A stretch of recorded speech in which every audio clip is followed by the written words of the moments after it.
Hello. Hello. Hello and welcome to another episode of the Spiritual Sisters podcast. I am caffeinated up and I was almost blown away on my walk this morning. I was literally like stomping my feet to make it happen to get home in order to record this on time. It's really windy. It came out right of now. nowhere. Like the palm trees are sideways. Came out of nowhere. Oh my god, we haven't done a check-in. What's going on? 3 years of podcasting, 4 years of business. Hurrah. Thank you all for supporting me and taking advantage of my anniversary sale. It's still available. Link in bio. Link in show notes. I feel like I'm on Instagram now. This is show notes. Link in show notes. So take advantage if you feel called. Yeah, guys, take advantage. Hi, guys. I don't have much of a check-in, really. Really? I don't. I'm trying to figure out what we have upcoming. Mm-hmm. Oh, that's a lie. We're going to be going down to San Diego so Tyler can do a cycling race. Mm-hmm. So there's that. Yep. And it's windy as fuck. It's windy as fuck. So my allergies are going to be awful. I gotta show you a picture of what I look. Actually, I have a photo on my phone, so I'll put it up on YouTube. I'll put it up, face it to the camera. I was full on just preventative measures. It was a look. Are you ready?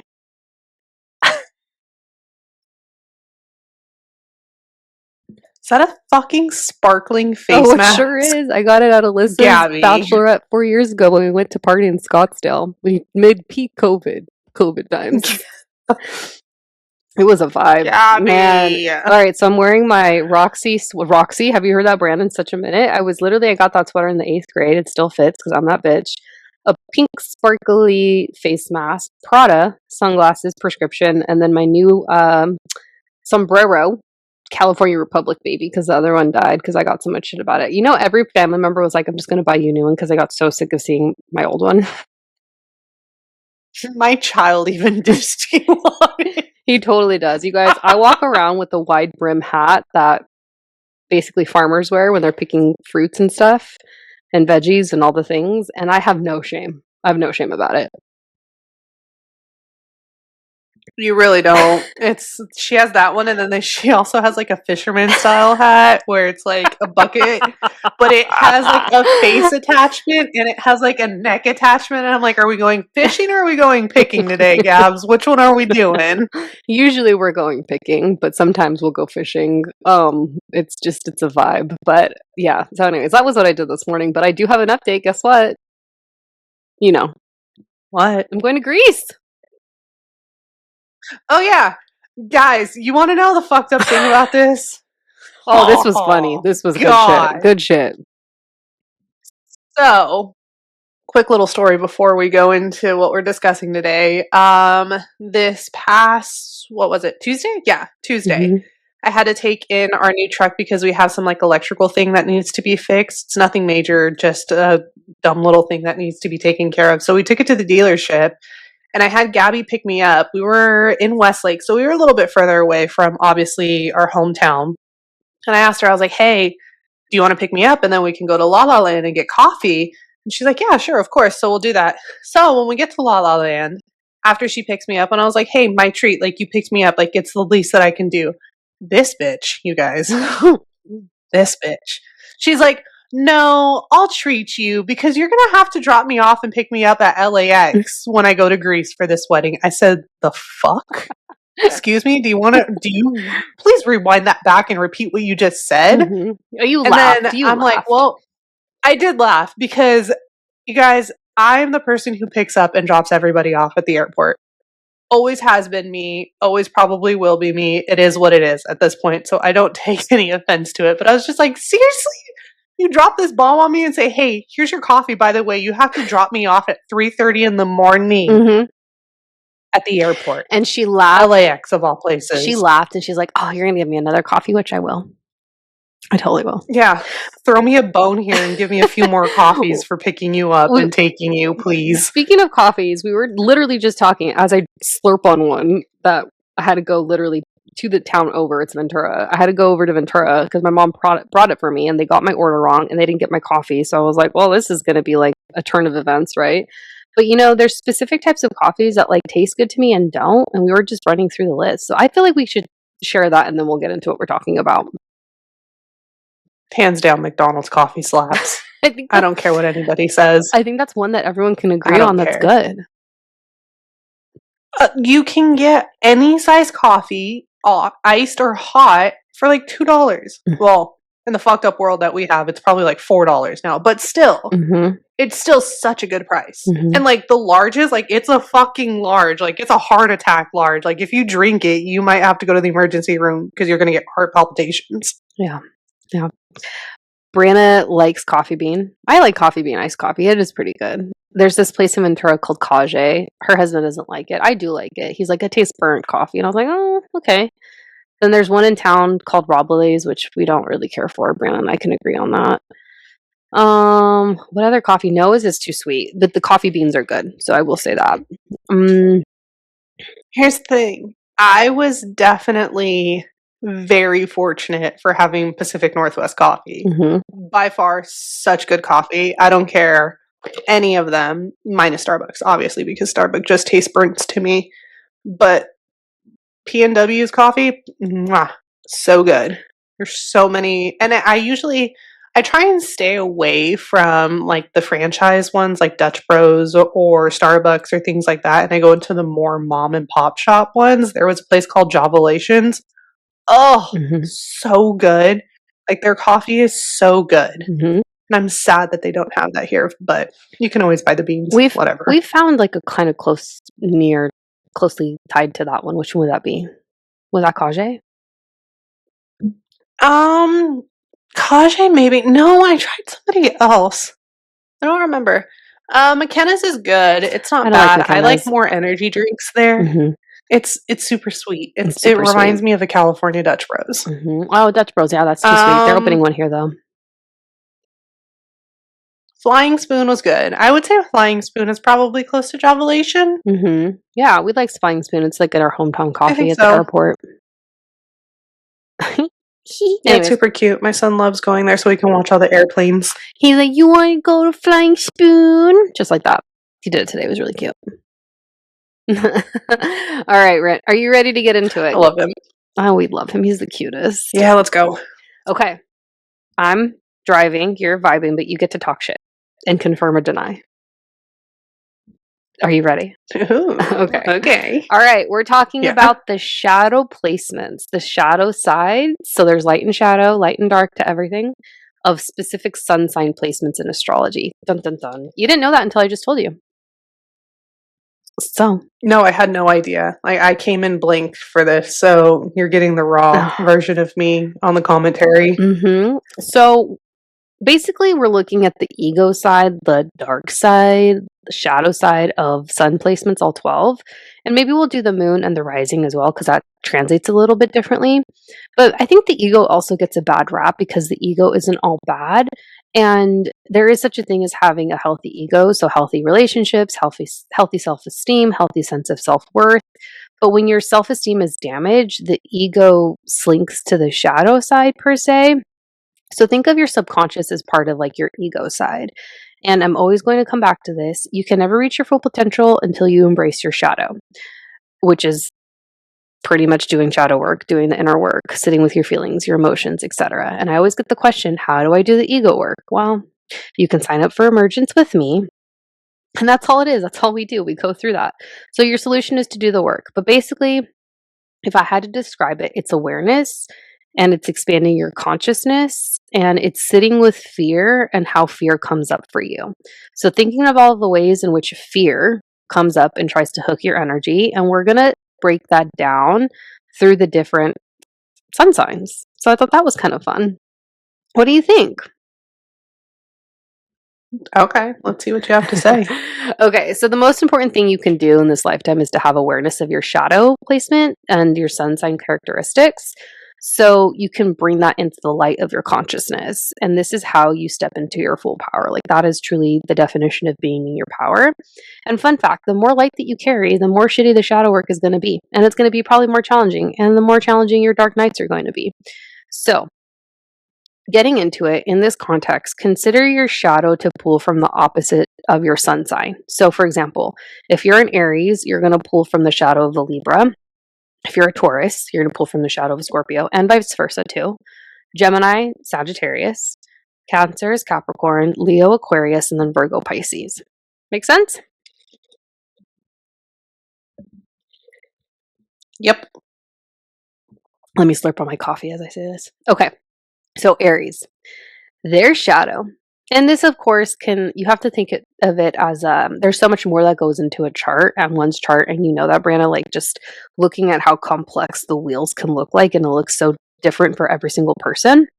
So this is just a generalization. So take what resonates, leave what doesn't. But this is an idea of maybe areas of improvement that you can consider and move away from, so to speak. So an Aries sun, confrontational. So the opposite of that would be comfortable with confrontation. Aries, I don't think they do well with confrontation now that I think about it. But basically being able to be in a confrontation and to be at peace. And also being, are you ready for this? Aries, fire signs, are we surprised? Less self-absorbed and thinking about, well, Aries, what I've noticed with Aries is that they really think about what they can get from other people in order to get their needs met. So what can I get from said person? And how can it serve me? Not really thinking about the other person involved.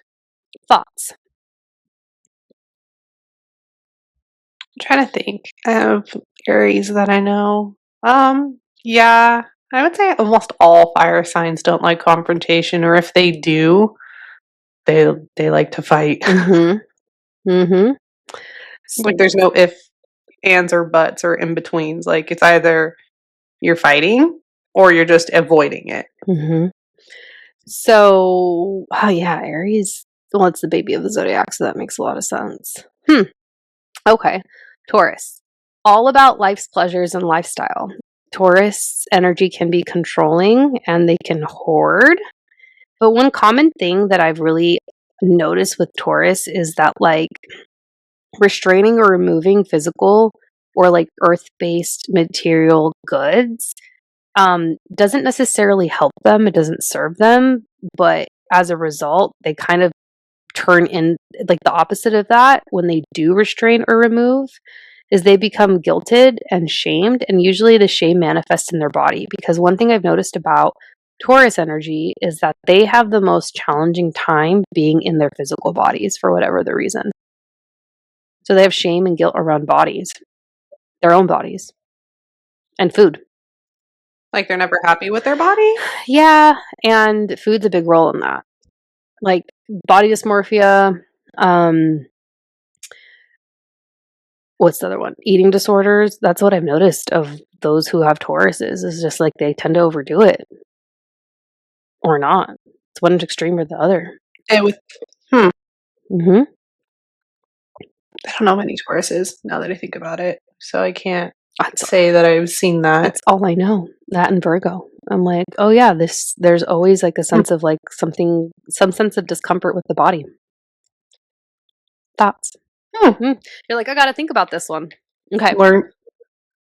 Gotta think about it. I learned something new today. There you go. That's the purpose of this podcast. Okay, Geminis, are you ready? Two-faced energy. Yeah, because it's the opposite of me. So let's go.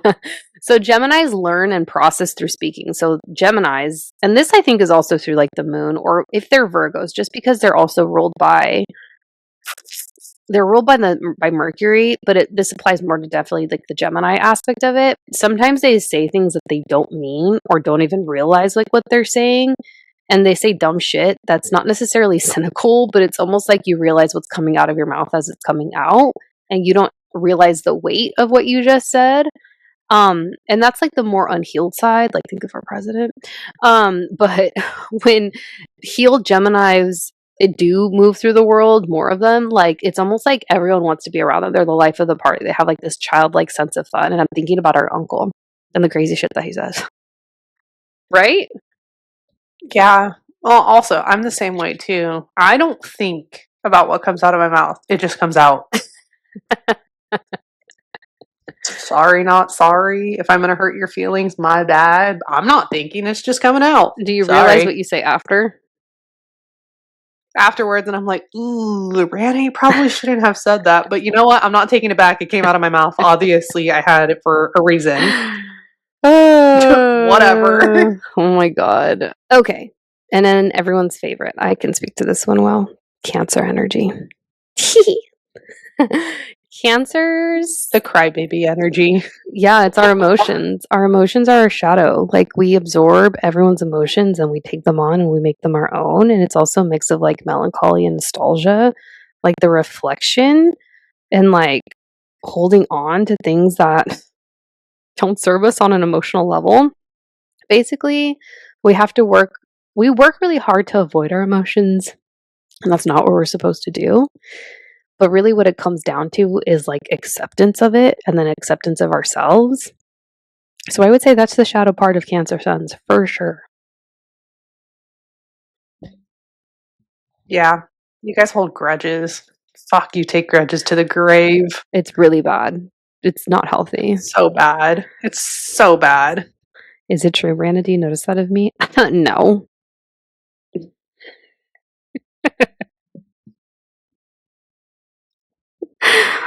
Excuse me. Gabby, you had a grudge. You have one grudge that has been in your mind since, I think, kindergarten. From who? You can say it. I don't care. Tell me I'm wrong. Who is it? Randall. Oh, fuck you, Randall.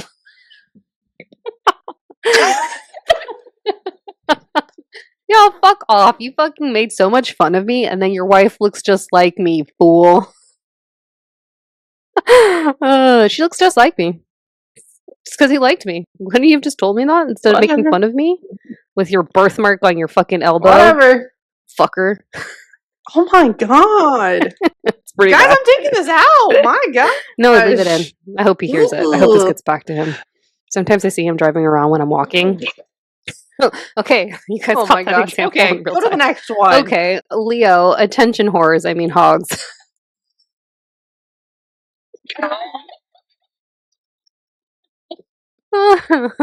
Basically, alrighty. Okay, just relieving the need to not be seen by others and validating and take up all the space. Do Leos take up a lot of space? Men are worse than the women, but they do need to be seen.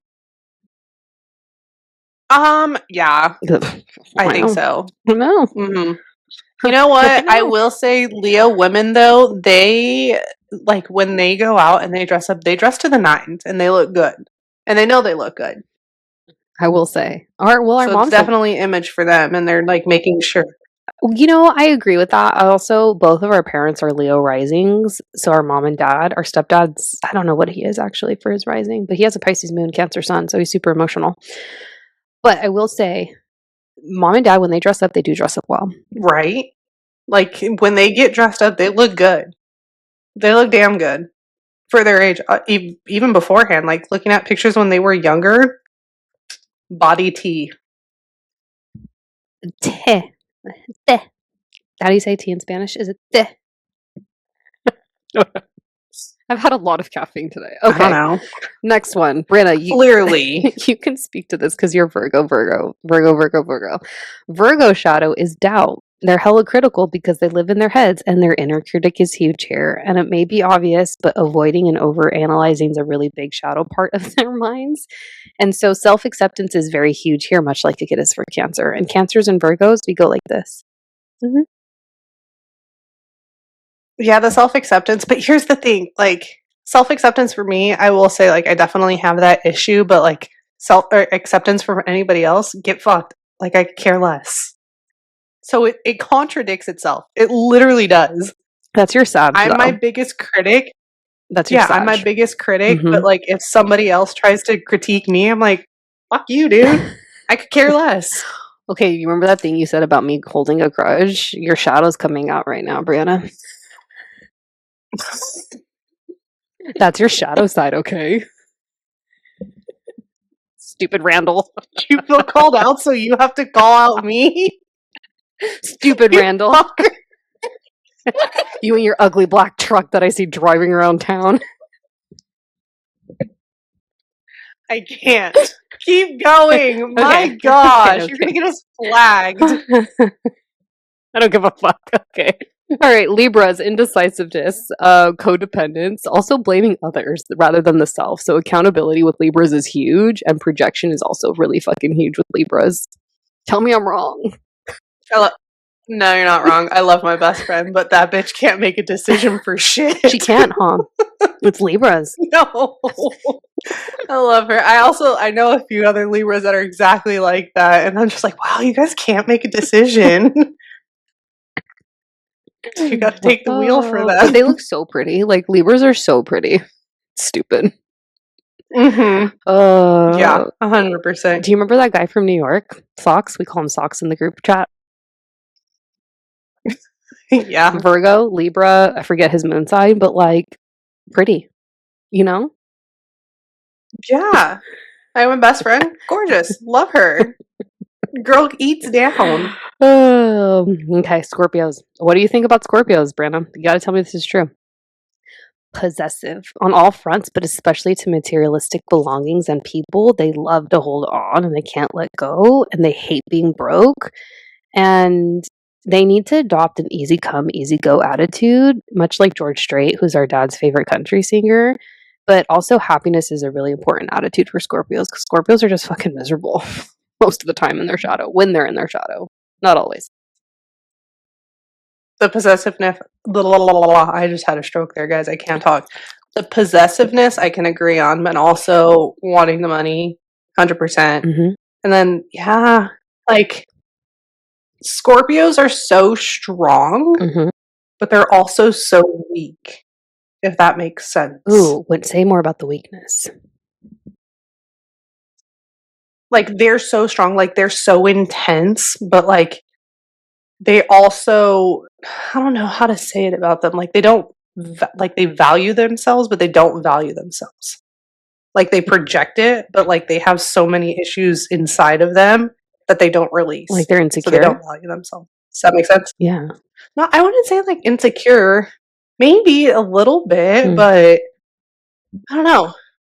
That's just how, I mean, also, I've only ever experienced Scorpio men, and let me tell you, they are possessive as fuck. So, it's just my 2 cents. My experience with Scorpio men, super insecure. Also, I'm pretty sure he was gay. Now thinking back. So, I don't know. Yeah, they got a lot going on in their Jesus headspace. Christ, I was just reflecting. But I will say they are intense. They are super hardworking, though. Yeah. We'll say that. Yeah, they are. Very hardworking. Huh. It got me going back in the archives, Brennan. Look at me. I'm giving compliments to Scorpios. What? I was going back in the archives. The nostalgia, the shadow was working. I was like, huh. San Diego, Scorpio. There's a guy in San Diego. He's Scorpio. I'm pretty sure he doesn't know that he's gay. I think he might be gay now looking back. But yeah, very hardworking and very tortured. It's a good word, tortured. Yeah, that is a good word. But like I said, look at me giving compliments to Scorpios. Who would have fucking thought? Okay, are you ready for Sagittarius? I'm evolving. You sure are. Duh. Are you? Absolutely. Are you ready to be called out? Duh. Oh, she is. It's either going to be me or Tyler called out, and I'll say which one. Oh, it's going to be both. Both of you. This applies. All right. The shadow side of a Saggy is indulgence. I've never met a Sag that doesn't like to overdo it, overspend, not honor their boundaries and limits, which is really important there. They need to release that party boy, party girl persona. They love to have a good time. Saggies are just like, yes, more food, more wine, more money, all the things. But I'm like, too much of a good thing is too much of a good thing, guys. This is possible. Yeah, I will say that. Brandon, don't you? But I will say it's more so me. Mm-hmm. It's more so me when it comes to the like letting the party out, letting that like craziness out. Tyler's very much so like stoic, but he loves to fucking spend. Homeboy will spend. But it's like, oh, let's drop 10,000 on a truck. You know, at once. It's like large purchases. Oh yeah, me? Fuck, I'll have Amazon deliver every single day, multiple packets a day, and that shit will add up. Tyler, he'll just drop one big purchase and he'll be like, hey, That's my one big purchase. I got my high and then do another big purchase later on. But me, I tack on those. And all of a sudden I look and I'm like, ooh, shit. I shouldn't have done that one. I was at dinner at their house yesterday. God bless my mom and the family for feeding me. And Brandon was like, oh, Target, this, and this. I was like, I want to go. And then she's like, I already went. And I was thinking to myself, I was like, damn, Brianna, like, you love a good Target run. I mean, I do too, but fuck. I love it. It's my guilty pleasure. But here's the thing, like, I can also go in and I can just walk around. Like, that is like my shut off time. Like, I shut my brain off. I can just wander and not buy anything. But then, like, if I get that one purchase, it's like, no, I'm not doing one thing. I'm letting Target tell me what I need at that point, even though I walked in for one thing. Dumb. Well, I'm glad we're in agreement. That applies to the both of you. All right, Capricorn. All right, I'm a dick, but I would say that Capricorns need the most self-discovery work out of all of the zodiac signs because of the Western society that we live in. They have a harder time turning on their emotions, I would say. I think they're a little bit more protective of it. So in terms of like connecting with their emotions, that's definitely the shadow side. But with Capricorns, they're all about material success and success in general and ambition.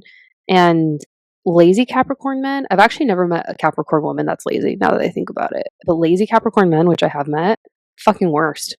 Fucking worst. Yeah, I definitely see the like materialistic things. Like they like to show off they have nice things. And then their self-esteem without it. I wouldn't know. I've never seen them without nice things, so I wouldn't know. Exactly. What is their self-esteem without materialistic items? Just saying. Yeah. Oops. Cappies. All right. Aquarius. Aquarius is really interesting because they're very much about like, much like a Libra energy, they're very much like about groups of people.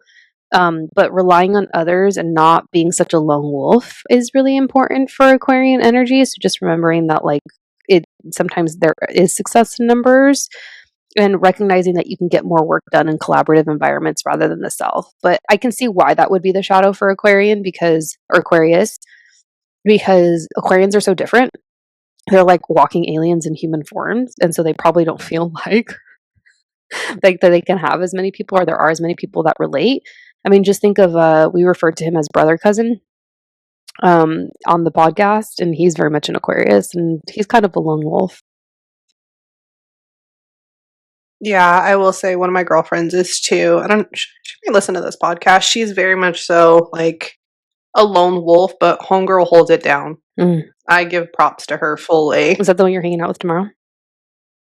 Yeah. Oh, okay. That's what I thought. Yeah. Okay. Yeah, she's definitely a lone wolf. Would love, obviously, the help, but homegirl fucking holds the house down. Yeah, I wonder if it's hard for her to ask for help too. I think it's hard for anybody to ask for help. Yeah, I'm getting better at that though. See how I reverted to me. Same. Okay. Oh my god. Oh my god. No, I've had a lot of coffee today. Okay, last one. I fucking got this one down to the T because I would know because I'm a double Pisces. I'm a Cancer sun, double Pisces, moon and rising, but I can really see this applying to the sun as well. Pisces energy. Fucking disillusion, detachment, living in multiple other dimensions, anywhere but Earth, not being present.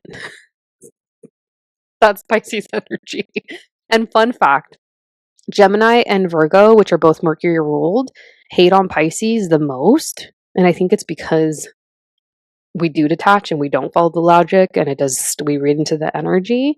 And I think it's hilarious that Pisces gets like almost kind of hated on the most by those two signs, but it's like Virgo is the sister sign of Pisces, and that's one of the signs that gives us the most hate. So, anyways, I just want to point that out. But the shadow side for Pisces, detachment, not being here.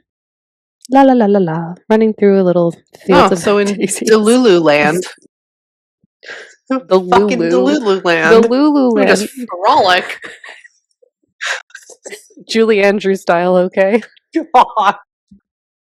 Oh my god. Okay. That was what I got. Was it what you expected? No, but it was fun, right? Yeah. Yeah, honestly, it checks out with a lot of them. Mm-hmm. It does. The shadow side. Also, and we gave you like practical, logical examples, but really also consider where is fear coming up as a thing here? Because fear is really trying to hook oneself, hook all of us, I should say. And so with the shadow side alongside these examples, just also think of like how fear tries to show up in your day-to-day life because the fear feeds the shadow. Yeah. I mean, fear and doubt are one of the worst things that you have that will bring you further into the shadow. Totally. So that's what we have. We hope you enjoyed. This one was kind of something that I was like wanting to do for some time. And happy April. Good thing that Gabby was cracked out on caffeine because my gosh. We're going to do one more while I'm still cracked out. So take advantage of this energy. Perfect. Okay, until next time. Bye. Bye. Oh my God.